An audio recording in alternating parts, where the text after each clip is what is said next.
오늘 이 시간에는 골로새 3장 18절을 중심으로 해서 상관원 가운데 부부, 두 번째 시간은 아내의 의무에 대해 상관 피처의 풍성을 받는 시간 되시기를 바랍니다. 골로새 3장 18절에 사도 바울이 말하기를 아내들아 남편에게 복종하라고 하였습니다. 새로운 가정생활을 해야 하는 여인들에게는 아내로서 남편들에게 어떻게 해야 하는가를 소상히 밝힌 말씀이라고 했습니다. 부부라는 말은 지아비부, 며느리 또는 아내, 부라고도 하는데 남편과 아내를 가리키는 단어입니다. 우리나라 속담에 부부 싸움은 칼로 물베기라는 말이 있습니다. 칼로 물을 베면 이내 다시 자취도 없이 됨과 같이 내외간의 싸움은 쉽게 화합한다는 뜻이 됩니다. 밤새도록 싸우는가 싶더니 아침에는 언제 그러는 뜻이 화편, 아침 해가 떠오르는 것이 부부 관계입니다. 이와 같이 부부 시간이란 헤어지면 철천지 원수요 해로 하면 무천의 다정한 사이가 됩니다. 한 어머니가 결혼한 딸에게 쓴 글을 봅니다. 딸아, 만일 네가 남편을 왕처럼 존경한다면 그는 너를 용한 여왕처럼 우대할 것이고 네가 계집 종처럼 처신한다면 남편은 널 노예처럼 다룰 것이다.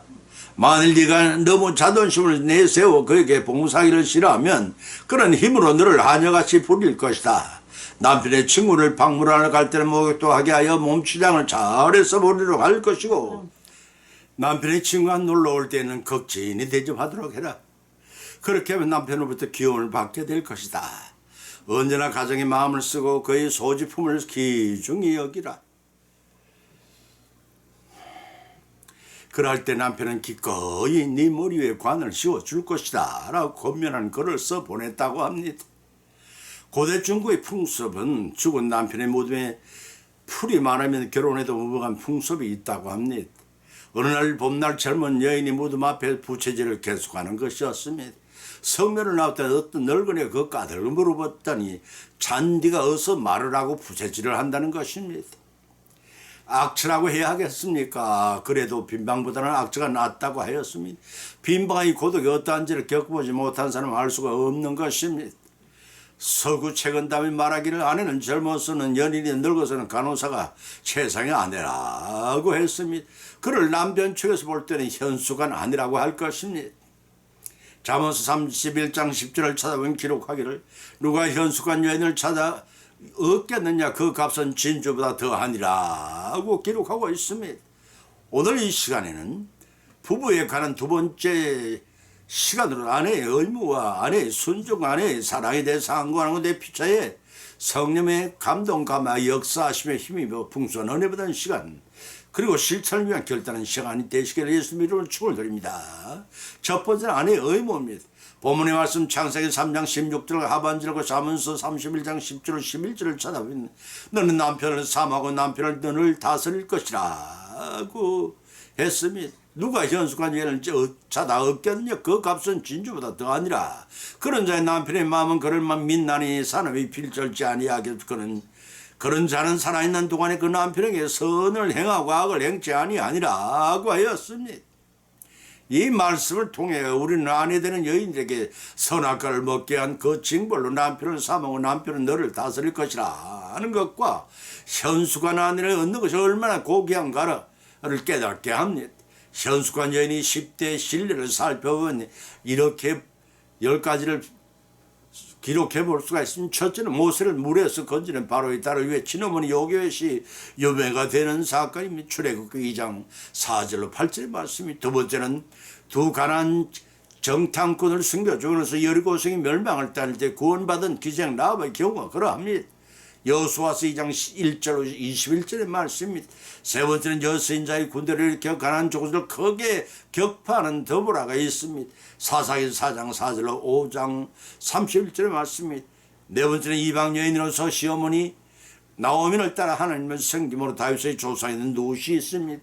룻기 1장 4절로 18절의 말씀입니다.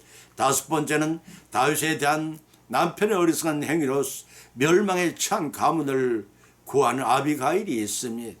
사무엘상 25장 14절로 24절의 말씀이 여섯 번째 멸망 위기에 처한 이스라엘 민족을 구하기 위해 일사각오로 왕 앞에 나가는 에스더를 봅니다. 에스더 2장 16절 18절의 말씀입니다. 일곱 번째는 자신의 수치를 감사한 믿음으로 따라 병을 고치는 슬로보니게 여인의 현숙한 모종을 봅니다. 마가복음 7장 25절의 말씀이 여덟 번째는 처녀의 몸으로는 성령으로 잉태하게 된 사실을 믿음으로 받은 예수의 모친 마리아도 있습니다. 아홉 번째는 다른 어떤 일보다도 주님을 사랑하며 주님의 말씀을 청종하는 마르다의 동생 마리아를 봅니다. 누가복음 10장 40절 42절의 말씀입니다. 열 번째는 바울을 영접하여 주의 말씀을 듣게 누구보다 열심을 보인 브루스길라의 경우도 그러합니다. 사도행전 18장 2절과 26절의 말씀입니다. 사랑하는 여성 성도 여러분, 여러분의 현숙함은 어떠한 것들이 있으신지요? 보면 잠언 31장 11절 23절 28절 3절에 나타난 현숙한 여인이 받을 7가지 복을 살펴보면 성경은 이렇게 기록하고 있습니다. 첫째는 존영을 얻는다고 했습니다. 잠언서 11장 16절에 봤습니다. 두 번째는 남편의 명예를 높이게 된다는 것입니다. 세 번째는 자기 집을 세웁니다. 네 번째는 산업이 필절치 않게 된다고 했습니다. 다섯 번째는 남편이 높은 지위를 얻는다고 했습니다. 여섯 번째는 가족의 인정을 받는다고 했습니다. 일곱 번째는 사람들에게 칭찬을 받는다고 했습니다.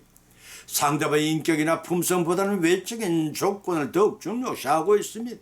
맞벌이를 할 수 있느냐, 어떤 직장을 얼마나 버느냐, 마치 상거래 같은 요즘 세대 결혼 풍속도를 보면 과연 그리스도인인 우리 자녀들의 배우자 선택의 기준은 무엇인가를 한 번쯤 생각지 않을 수가 없습니다.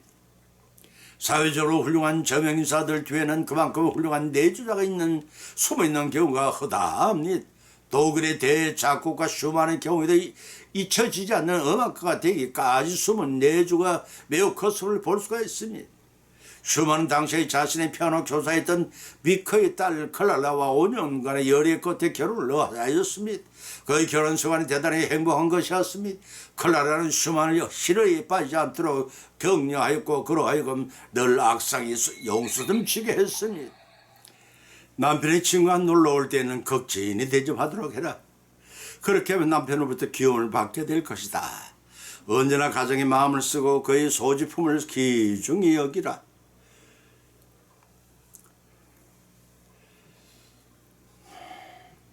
그럴 때 남편은 기꺼이 네 머리 위에 관을 씌워줄 것이다 라고 권면한 글을 써보냈다고 합니다. 고대 중국의 풍습은 죽은 남편의 무덤에 풀이 많으면 결혼해도 무방한 풍습이 있다고 합니다. 어느 날 봄날 젊은 여인이 무덤 앞에 부채질을 계속하는 것이었습니다. 성묘를 나왔더니 어떤 늙은이가 그 까닭을 물어봤더니 잔디가 어서 말을 하고 부채질을 한다는 것입니다. 악취라고 해야 하겠습니까? 그래도 빈방보다는 악취가 낫다고 하였습니다. 빈방의 고독이 어떠한지를 겪어보지 못한 사람은 알 수가 없는 것입니다. 서구 최근담이 말하기를 아내는 젊어서는 연인이 늙어서는 간호사가 최상의 아내라고 했습니다. 그를 남편 측에서 볼 때는 현숙한 아내라고 할 것입니다. 잠언서 31장 10절을 찾아보면 기록하기를 누가 현숙한 여인을 찾아 얻겠느냐 그 값은 진주보다 더하니라고 기록하고 있습니다. 오늘 이 시간에는 부부에 관한 두 번째 시간으로 아내의 의무와 아내의 순종, 아내의 사랑에 대해서 상고하는 내 피차에 성령의 감동, 감화, 역사하심의 힘이며 풍성한 은혜 받은 시간 그리고 실천을 위한 결단한 시간이 되시기를 예수님 이름으로 축을 드립니다. 첫 번째는 아내의 의무입니다. 본문의 말씀 창세기 3장 16절 하반절과 잠언서 31장 10절 11절을 찾아보면 너는 남편을 사모하고 남편을 너를 다스릴 것이라고 했습니다. 누가 현숙한 여인을 찾아 얻겠느냐 그 값은 진주보다 더하니라. 그런 자의 남편의 마음은 그를 민나니 산업이 필절지 아니하게 그런 자는 살아있는 동안에 그 남편에게 선을 행하고 악을 행치 아니하니라고 하였습니다. 이 말씀을 통해 우리는 아내 되는 여인들에게 선악과를 먹게 한 그 징벌로 남편을 사모하고 남편은 너를 다스릴 것이라 하는 것과 현숙한 아내를 얻는 것이 얼마나 고귀한가를 깨닫게 합니다. 현숙한 여인이 10대 신뢰를 살펴보면 이렇게 10가지를 기록해 볼 수가 있습니다. 첫째는 모세를 물에서 건지는 바로의 딸을 위해 친어머니 요게벳이 유배가 되는 사건입니다. 출애굽기 2장 4절로 8절의 말씀입니다. 두 번째는 두 가나안 정탐꾼을 숨겨 죽으면서 여리고성이 멸망을 따를 때 구원받은 기생 라합의 경우가 그러합니다. 여호수아서 2장 1절로 21절의 말씀입니다. 세 번째는 여선자의 군대를 일으켜 가나안 족속을 크게 격파하는 더보라가 있습니다. 사사기 4장 4절로 5장 31절의 말씀입니다. 네 번째는 이방 여인으로서 시어머니 나오민을 따라 하나님을 섬김으로 다윗의 조상에는 룻이 있습니다. 룻기 1장 4절로 18절의 말씀입니다. 다섯 번째는 다윗에 대한 남편의 어리석은 행위로 멸망에 처한 가문을 구하는 아비가일이 있습니다. 사무엘상 25장 14절로 24절의 말씀입니다. 여섯 번째는 멸망 위기에 처한 이스라엘 민족을 구하기 위해 일사각오로 왕 앞에 나가는 에스더를 봅니다. 에스더 2장 16절 18절의 말씀입니다. 일곱 번째는 자신의 수치를 감수한 믿음을 따라 병을 고치는 수로보니게 여인의 현숙한 모종을 봅니다.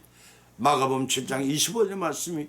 여덟 번째는 처녀의 머무는 성령으로 잉태하게 된 사실을 믿음으로 받은 예수의 모친 마리아도 있습니다. 아홉 번째는 다른 어떤 일보다도 주님을 사랑하며 주님의 말씀을 청종하는 마르다의 동생 마리아를 봅니다. 누가복음 10장 40절 42절의 말씀입니다.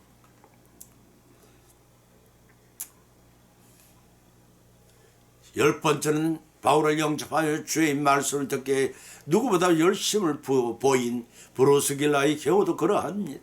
사도행전 18장 2절과 26절의 말씀입니다. 사랑하는 여성 성도 여러분, 여러분의 현숙하면 어떠한 것들이 있으신지요?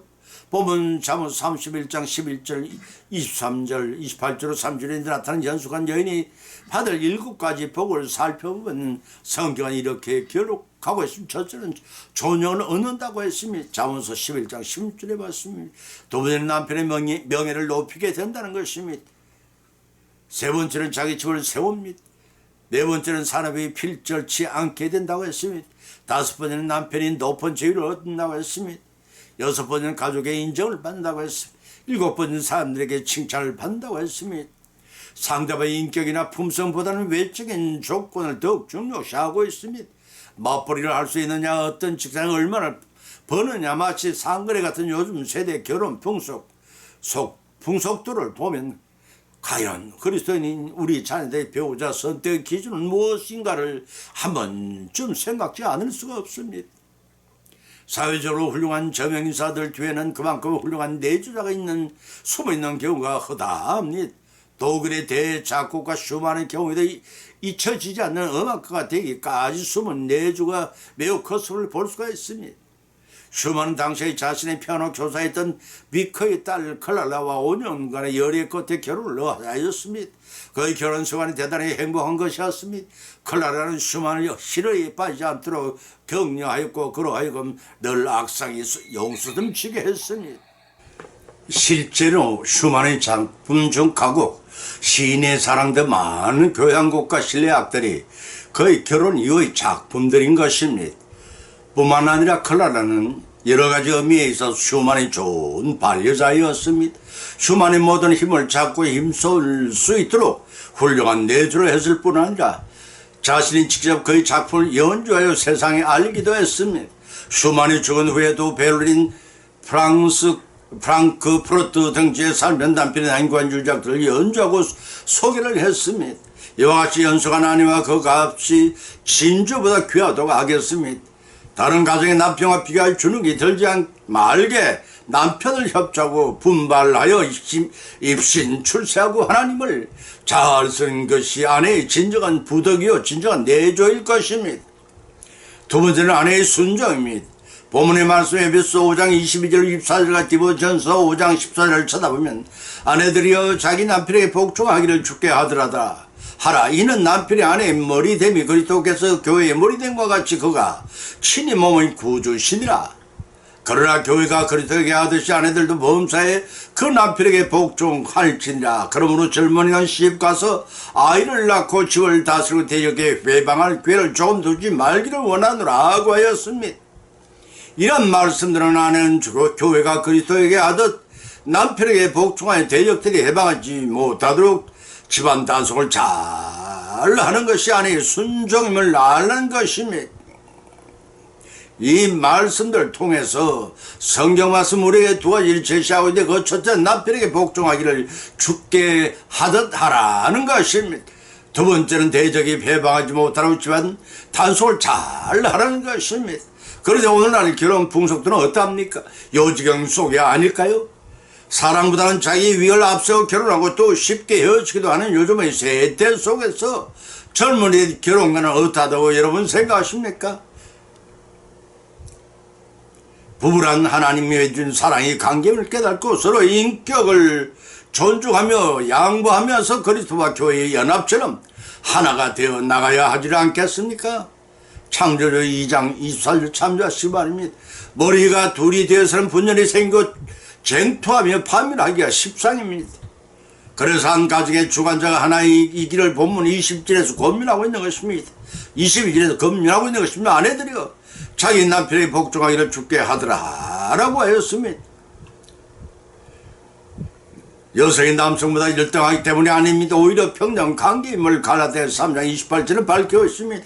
다만 창조 질서에 입각하여 고린도전서 11장 2절 16절이 말씀입니다. 가정의 질서와 통일성을 위해 아내는 남편의 가정의 대표로 인정하고 종교가 복종할 것을 요구한 것입니다. 왜냐하면 본문의 말씀 23절에 밝히기를 남편의 아내의 머리됨이 그리스도께서 교회의 머리됨과 같음이니라고 하였습니다. 이 말씀은 곧 아내가 남편에게 복종해야 할 이유가 무엇인지 교훈하고 있는 말씀이라고 했습니다.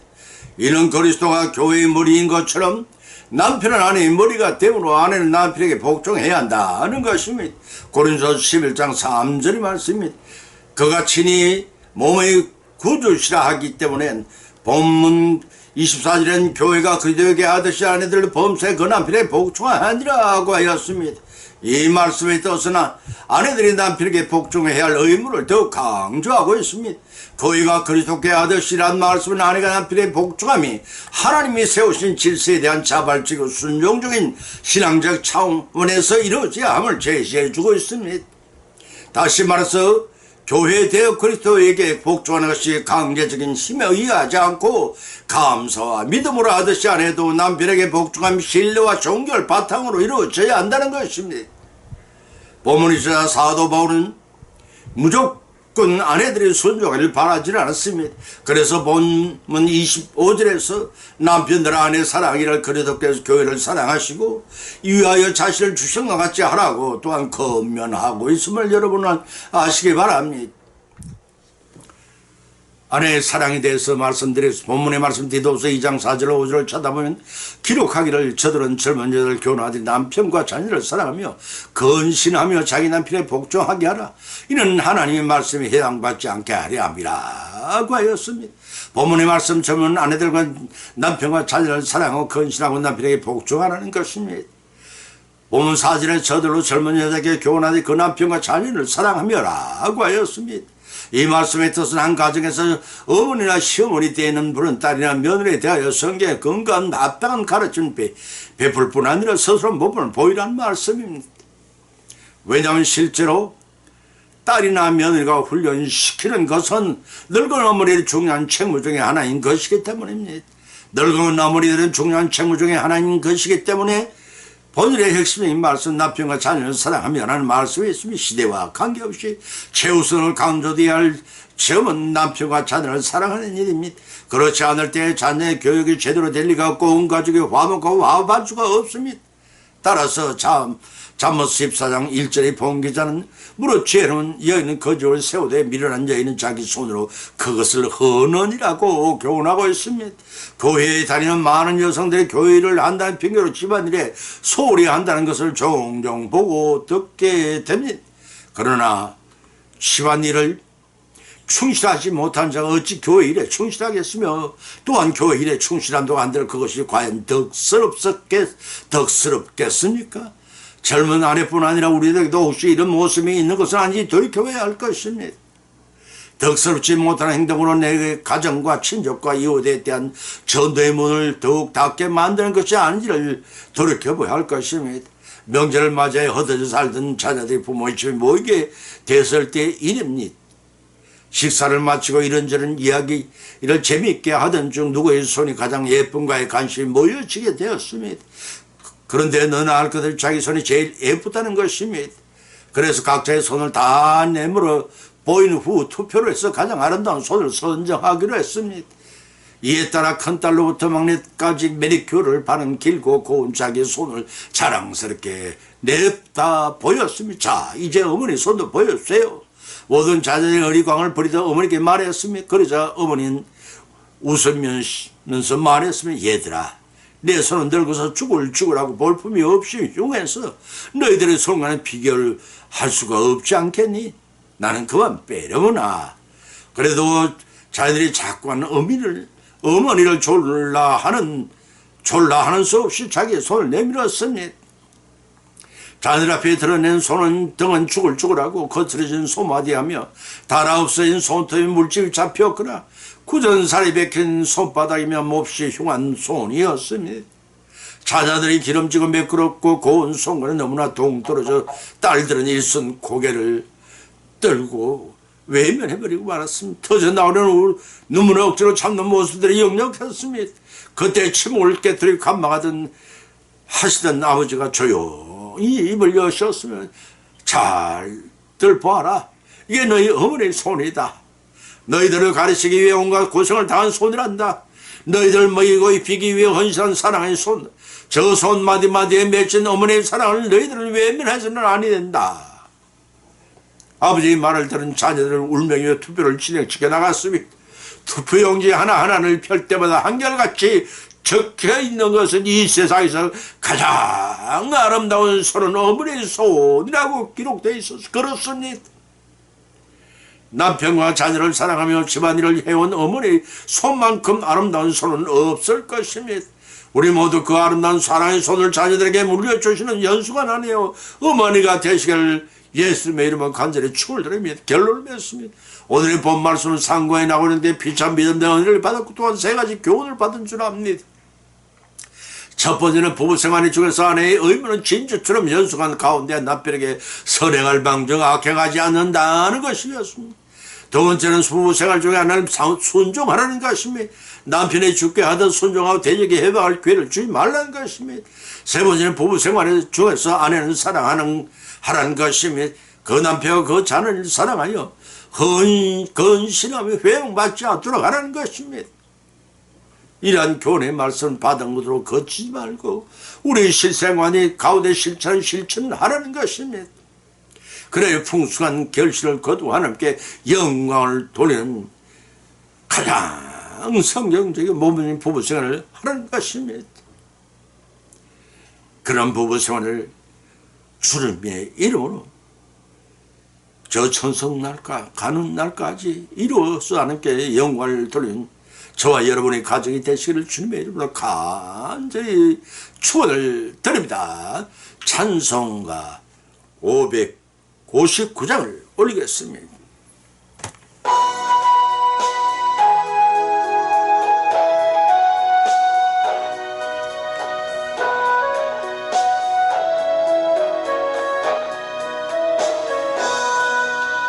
사철의 봄바람 불어있고 하나님 아버지 모셨으니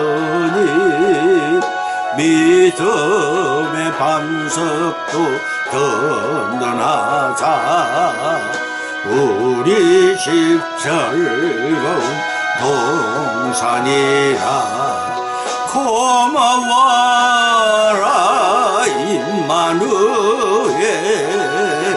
예수님만 섬기는 우리 집 고마워라 임마누엘 복되고 즐거운 하루하루 아버지 우리를 보이시고 동기들 사랑에 뭉쳐있고 기쁨과 서름도 같지 아니 방간에 좋아도 천국이라 고마워라 임마누엘 예수님만 섬기는 우리 집 고마워라